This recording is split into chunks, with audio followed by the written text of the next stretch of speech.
Google'un yeni aləti Duolingo'ya rəqib olmağa başlayıb. Onlar Little Language Lessons adlı yeni süni intellekt alətini istifadə verirlər və bu tamamilə pulsuzdur. Bu alətlə Yapon, Çin, Fransız və daha 40-dan çox dili fərdiləşdirilmiş süni intellekt vasitəsilə öyrənə bilərsiniz. Onların iş prinsipi belədir. Sizə real həyat vəziyyətinə əsaslanaraq, məsələn, yemək sifariş etmək, yol soruşmaq və ya özünü təqdim etmək kimi Duolingo tərzində dərslər verir.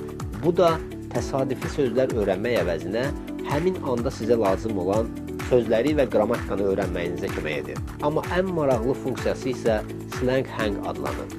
Bu funksiya regional jargonlar və gündəlik ifadələrlə dolu realistik dialoqlar yaradır ki, siz dili insanların real həyatda necə danışdığını öyrənərək inkişaf etdirirsiniz. Əgər bu alət haqqında öyrənmək istəyirsinizsə, şərhlərə Learn yazın, linki sizə göndərim.